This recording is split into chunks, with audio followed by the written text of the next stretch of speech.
Assalamualaikum warahmatullahi wabarakatuh. Selamat berjumpa kembali bersama sahabat Mat Official, channel YouTube yang menyajikan konten pembelajaran matematika dan juga tutorial seputar media pembelajaran.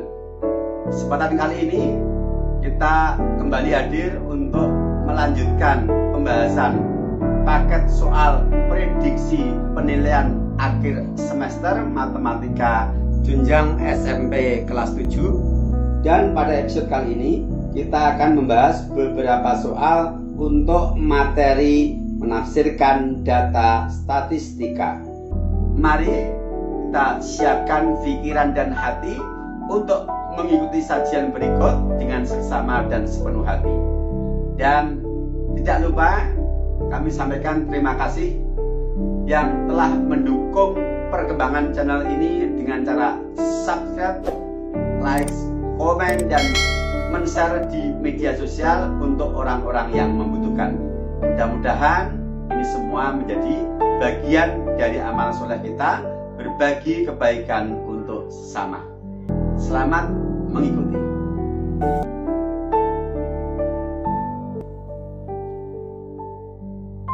Sebuah pabrik roti membuat beberapa jenis roti, yaitu roti kacang hijau, roti coklat, roti susu, dan roti nanas. Salah seorang pegawai pabrik roti tersebut mengambil masing-masing 3 buah roti kacang hijau, 3 buah roti coklat, 3 buah roti susu, dan 3 buah roti nanas. Roti yang telah diambil diperlihatkan kepada para pembeli roti di ruang bagian pemasaran dari pabrik tersebut. Populasi dari data tersebut adalah titik. Populasi adalah seluruh objek yang menjadi sasaran dari penelitian. Kemudian di dalam populasi ada yang namanya sampel. Sampel adalah bagian dari populasi yang mempunyai karakteristik yang mewakili dari populasi itu. Dikatakan sampel artinya percontohan yang dia representatif untuk mewakili keseluruhan dari data. Kita cek untuk pernyataan A sampai dengan D. A, semua roti yang diambil pegawai pabrik dan diperlihatkan kepada pembeli. Maksudnya adalah 3 roti kacang hijau, 3 roti coklat, 3 roti susu, dan 3 roti nanas yang diambil oleh petugas atau pegawai pabrik tadi diperlihatkan kepada calon pembeli. Nah, itu namanya percontohan.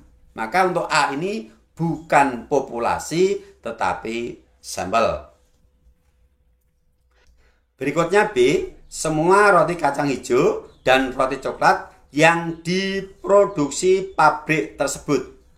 Ini merupakan bagian dari populasi, tetapi dia bukan sampel. Sehingga pernyataan ini juga tidak benar kalau dikatakan sebagai populasi. Bukan sampel karena dia bukan percontohan. C, semua roti susu dan roti nanas yang diproduksi pabrik tersebut, sama dengan C. D, semua roti yang diproduksi pabrik tersebut. Keseluruhan daripada objek yang diproduksi pabrik tersebut, yaitu roti dari 4 jenis tadi, merupakan populasi. Karena itulah barang yang nanti akan dijual di pasaran. Yang percontohannya ada pada option A tadi. Nah, jawaban yang benar adalah D, terkait dengan populasi data yang dimaksud dalam soal. Kita lanjutkan soal berikutnya. Dokumen modul ujian nasional tahun 2018. Diagram garis berikut menunjukkan suhu pasien selama 4 jam di suatu rumah sakit. Kenaikan suhu tertinggi adalah pada interval waktu pukul titik-titik. Kenaikan suhu artinya suhu berubah dari rendah ke tinggi, maka grafiknya tentu akan condong ke kanan atas. Ada 2, yaitu dari pukul 7 ke pukul 7.30 dan dari pukul 8 ke pukul 8.30. untuk pukul 7.30 ke 8 suhunya mengalami penurunan, dari pukul 8.30 ke pukul 9 juga mengalami penurunan. Kita cek untuk pukul 7 sampai dengan pukul 7.30, mula-mula 36 menjadi 37, berarti ada kenaikan suhu 1 derajat. Kemudian untuk pukul 7.30 sampai 8 tadi tidak mengalami kenaikan tetapi turun. Yang C dari pukul 8 sampai 8.30 naik dari 36,5 menjadi 38. Maka kenaikannya adalah 38 dikurangi 36,5 sama dengan 1,5 derajat. Interval terakhir 8.30 sampai 9 adalah mengalami penurunan. Sehingga yang mengalami kenaikan tertinggi adalah option C. Cukup mudah ya. Oke, kita lanjutkan. Grafik di bawah menunjukkan hasil panen jagung dalam satuan ton di suatu daerah. Hasil panen jagung yang berada di atas rata-rata terjadi pada tahun titik. Berarti kita harus menghitung rata-rata dulu. Dari panen selama berapa tahun ini? 6 tahun. Kita jumlahkan hasil panen dari masing-masing tahun ini, kemudian kita bagi 6, maka akan mendapatkan rata-rata hasil panen setiap tahunnya dalam rentang waktu 6 tahun dari tahun 2007 sampai tahun 2012. 2007 1000 ton, 2008 di sini antara 2000 dengan 2500 berarti 2250. Kemudian 2009 3000 ton, 2010 antara 2500 dengan 3000, pertengahannya adalah 2750. Dan terakhir 2012 adalah 1500. Kita jumlahkan semuanya dan kita bagi 6. Hasilnya sama dengan 13.000 dibagi 6 sama dengan 2166,67 ton rata-rata tiap tahunnya. Yang ditanyakan adalah di atas rata-rata, berarti di atas 2166. Jadi yang lebih dari 2166,67 ton adalah tahun 2008, 2009, 2010, dan 2011. Jawaban ada pada option A. Paham ya? Dihitung rata-ratanya dulu. Tidak perlu dikalikan dengan tahunnya ya. Ini menyatakan waktu. Cukup dijumlahkan, kemudian dibagi 6 kali panen. Lanjut soal berikutnya. Diagram berikut menunjukkan data produksi jagung dalam ton selama 6 ton. Pernyataan yang benar berdasarkan diagram tersebut adalah A. Produksi jagung tertinggi pada tahun 2012. Lihat, yang tertinggi bukan 2012, tetapi 2011. Berarti salah pernyataan A. Berikutnya B. Produksi jagung pada tahun 2008 adalah 2 kali produksi jagung pada tahun 2007. Kita lihat 2007 3 ton, 2008 6 ton. Dari 3 ke 6 berarti 2 kalinya. Benar. Berikutnya C. Produksi jagung terendah terjadi pada tahun 2008. Yang terendah adalah tahun 2007. Berarti pernyataan C salah. D. Peningkatan produksi jagung tertinggi terjadi pada tahun 2011. Peningkatan bukan hasil produksinya, peningkatan. Kita cek. Untuk 2011 itu dari 7 menjadi 9. Ini 2 ton. Berikutnya 2009 ke 2010 juga naik dari 4 ke 7 ton, naik 3. 2007 ke 2008 naik juga dari 3 ke 6, naik 3 ton. Berarti yang tertinggi itu tahun 2008 dan 2010, masing-masing naik 3 ton. Maka kalau 2011 berarti salah. Sehingga jawaban yang benar adalah option B. Berikutnya, diagram lingkaran di samping menunjukkan data penjualan sepeda motor selama 4 bulan di muncul bursa motor, yaitu dari bulan Januari sampai dengan bulan April. Jika banyak motor yang terjual pada bulan Januari 48 unit, maka banyak penjualan sepeda motor di bulan April sebanyak titik-titik. Perhatikan di sini hati-hati dalam persen. Kalau dalam persen berarti satu lingkaran penuh adalah 100%. Tapi kalau dalam derajat, satu lingkaran penuh adalah 360 derajat. Kita tentukan berapa persen bagian untuk April, berarti 100% dikurangi persentase yang sudah diketahui. Yaitu 100% dikurangi dalam kurung 15 tambah 20 tambah 30%. 100 dikurangi 65 adalah 35%. Yang ditanyakan berapa unit untuk 35%, yang sudah diketahui adalah bulan Januari yang persentasenya 15%. Hati-hati, ini sering terjebak. Sebagian anak menghitung 35/100 dikali 48. Mengapa begitu? Katanya karena persen artinya per 100. Bukan konsep itu. Ini konsep perbandingan. Cara menghitungnya adalah persentase dari bulan yang akan kita cari dibagi atau dibanding persentase bulan yang sudah diketahui nilainya dikalikan nilai penjualannya. Maka kita tulis penjualan bulan April adalah 35/15 dikali 48. Persentase dari bulan yang ditanyakan yaitu bulan April 35% dibagi persentase bulan yang sudah diketahui penjualannya yaitu bulan Januari 15%, kalikan hasil penjualannya. Selalu seperti itu. Bagian yang ditanyakan di atas dibagi bagian yang sudah diketahui nilainya di bawah, kalikan nilai yang diketahui. Hasilnya adalah, kalau kita lakukan pencoretan, kita bagi 3, menghasilkan 5 dan 16. Ini kita bagi 5, menghasilkan 7.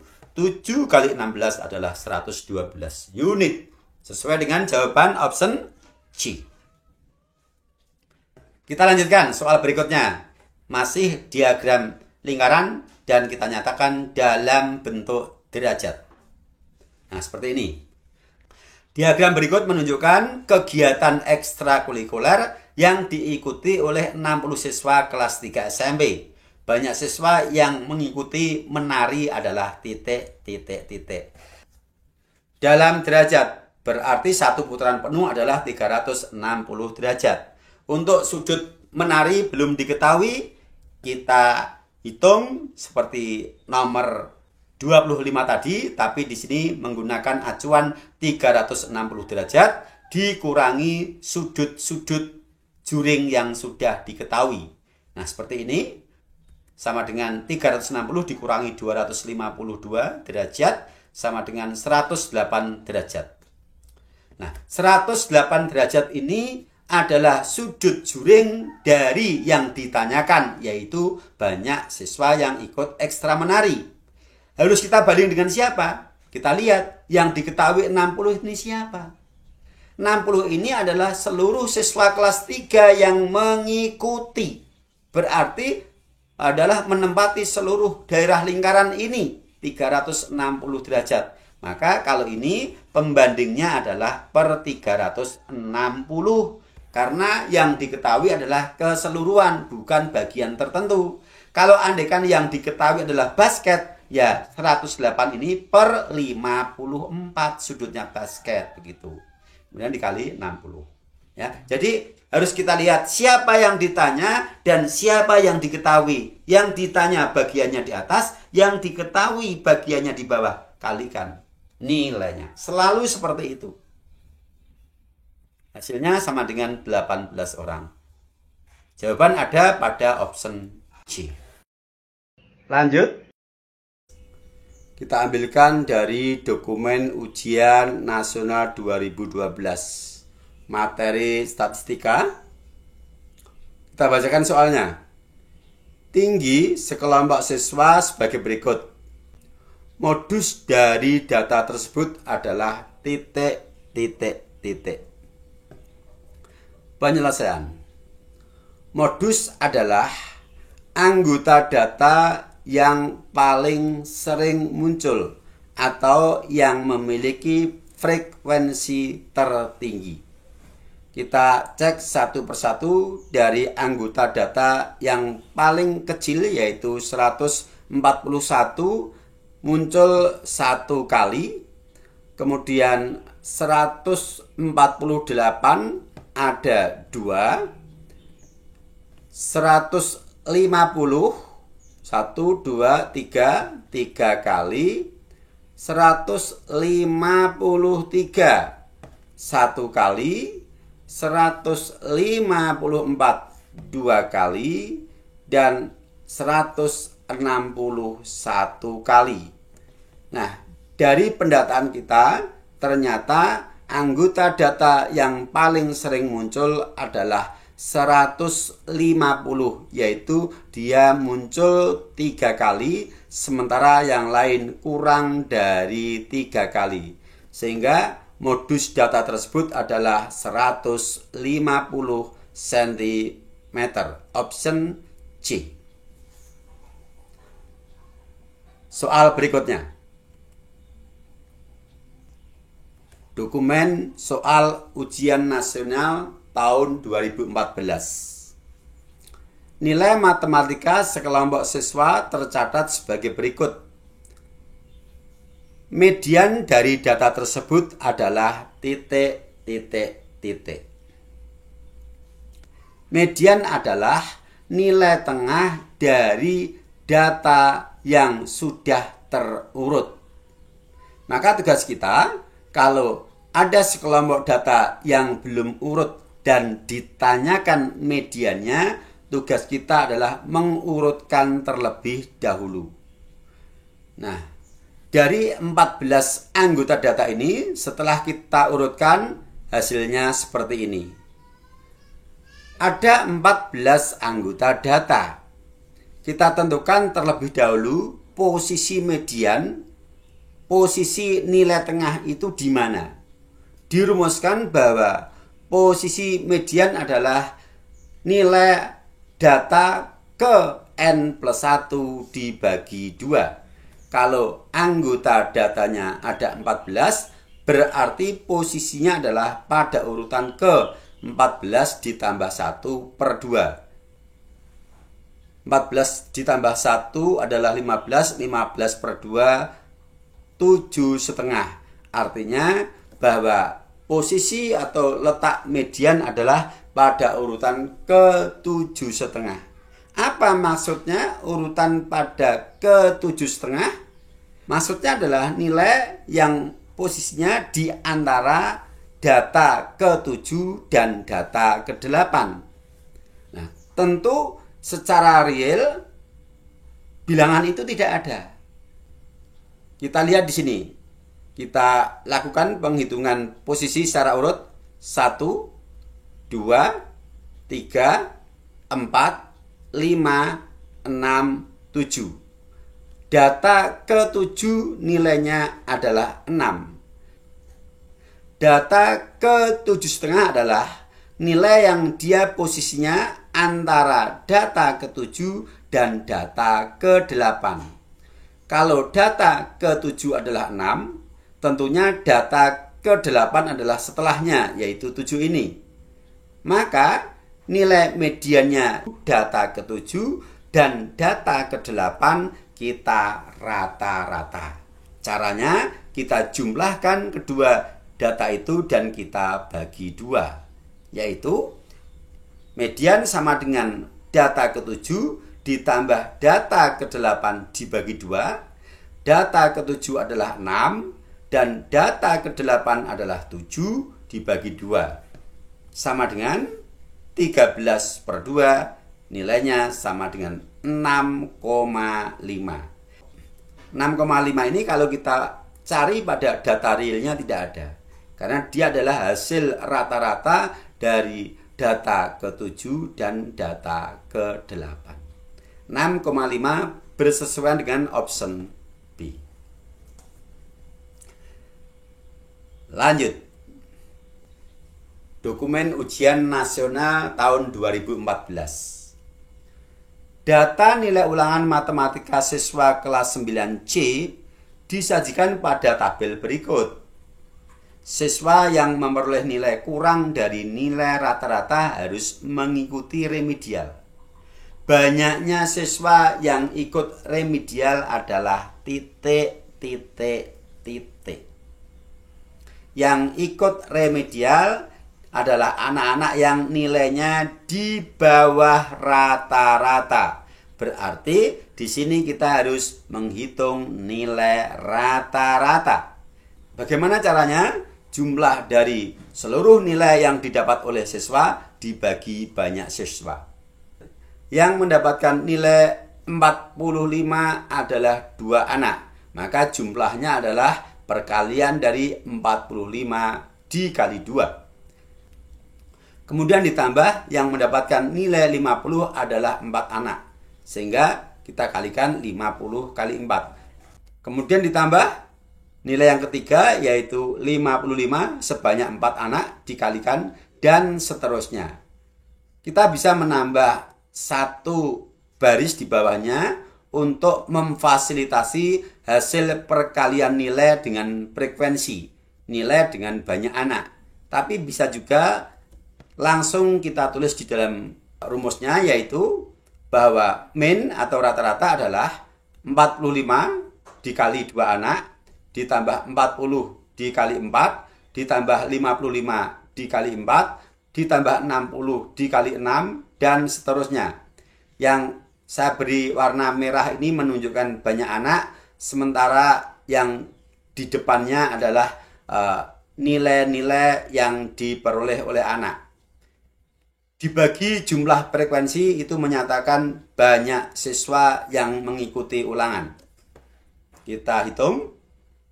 Kemudian kita sederhanakan, hasilnya 1870 dibagi 30 sama dengan 62,33. Rata-rata kelas atau rata-rata hasil ulangan dalam kelas itu adalah 62,33. Yang remedial adalah anak-anak yang mendapatkan nilai kurang dari rata-rata. Berarti nilai yang kurang dari 62,33, yaitu nilai 60, nilai 55, nilai 50, dan nilai 45. Yang masing-masing adalah 6 anak ditambah 4 anak ditambah 4 anak lagi ditambah 2 anak sama dengan 16 anak. Artinya bahwa banyak anak yang harus mengikuti ulangan remedial ada sebanyak 16 siswa. Jawabannya adalah option C. Jadi kita harus menghitung nilai rata-ratanya dulu dengan menggunakan rumus min. Setelah itu kita identifikasi siapa saja atau nilai berapa saja yang di bawah rata-rata, berarti harus mengikuti remedial. Soal berikutnya.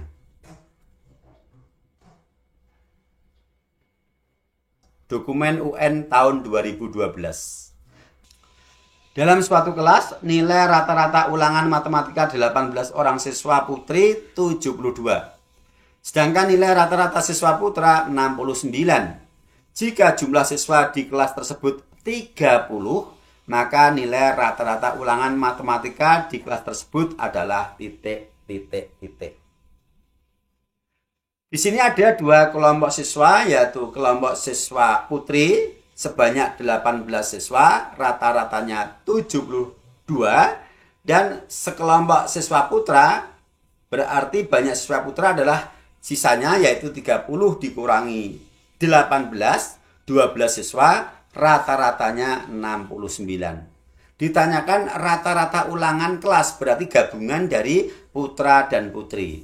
Maka kita tulis, misal rata-rata kelas adalah X, maka nilai X itu adalah 18 siswa putri dikalikan rata-ratanya yaitu 72, maka akan didapatkan jumlah nilai siswa putri. Ditambah banyak siswa putra 12 dikalikan nilai rata-ratanya akan didapatkan jumlah nilai siswa putra. Kemudian dibagi banyak siswa yang ikut ulangan yaitu 30. Kemudian kita sederhanakan sama dengan 2124 dibagi 30. Hasilnya rata-ratanya adalah 70,8 sesuai dengan jawaban pada option B. Ini merupakan rata-rata gabungan ya. Jadi untuk kelompok siswa putri dikalikan rata-ratanya, ditambah kelompok siswa putra dikalikan rata-ratanya, dibagi jumlah seluruh siswa, diperoleh rata-rata gabungan. Lanjut.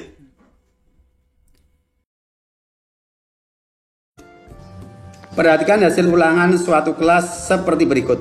Selisih nilai median dan rata-rata adalah. Yang pertama kita tentukan rata-rata dulu. Nah, rata-rata sama dengan 5 dikali 5, yaitu yang mendapatkan 5 sebanyak 5 anak ditambah 6 kali 7, yang mendapatkan nilai 6 sebanyak 7 anak, ditambah 7 kali 9, lihat pada diagram batang 7 frekuensinya 9, ditambah 8 kali 5, 8 frekuensinya 5, ditambah 9 kali 4, 9 frekuensi 4, ditambah 10 kali 4, 10 frekuensinya juga 4, per 5 ditambah 8 ditambah 9 ditambah 5 ditambah 4 ditambah 4. Lihat yang di dalam kurung, ini adalah bilangan-bilangan yang menyatakan nilai frekuensi, yang kalau kita jumlahkan itu adalah menunjukkan banyak seluruh anggota data.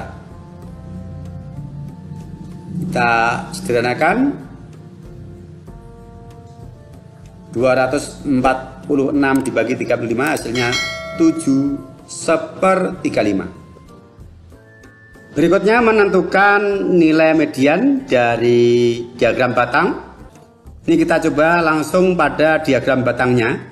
Caranya frekuensi dari masing-masing nilai kita tulis di puncak dari masing-masing diagram batang.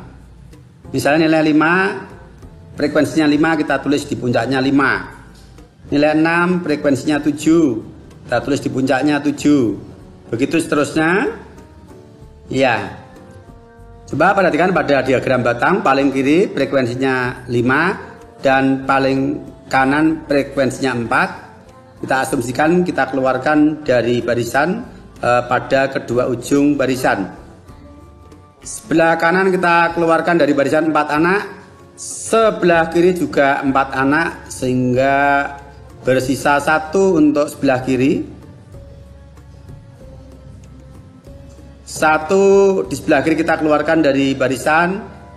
Kemudian sebelah kanan juga kita keluarkan 1, masih sisa 3. 3 di sebelah kanan kita keluarkan, sebelah kiri 7 kita ambil 3, masih sisa 4. Kemudian sebelah kiri 4 kita keluarkan, sebelah kanan 5 kita keluarkan 4, sisa 1. 1 kita keluarkan dari barisan, 9 kita keluarkan 1, masih ada 8. Nah, masih ada 8 anak. 8 anak ini dalam satu diagram batang yang nilainya adalah 7. Berarti ada 8 anak yang tersisa yang semua nilainya adalah 7. Kalau seperti ini kita bisa langsung menentukan bahwa mediannya adalah 7. Jadi selisih median dan rata-rata yang besar dikurangi yang kecil. Berarti 7/35 dikurangi 7 sama dengan 1/35. Nah, oke, begitu ya. Bisa dipahami ya? Oke, saya kira demikian yang bisa kita sajikan pada episode kali ini. Mudah-mudahan bisa dipahami dengan baik, bisa memberikan pencerahan. sehingga benar-benar membantu kalian dalam belajar untuk menghadapi penilaian akhir tahun yang akan menentukan kenaikan kelas kalian. Selamat dan sukses untuk kalian. Silakan dikembangkan melalui variasi soal-soal yang kita sajikan, linknya dalam deskripsi dari video ini. Sampai berjumpa. Assalamualaikum warahmatullahi wabarakatuh.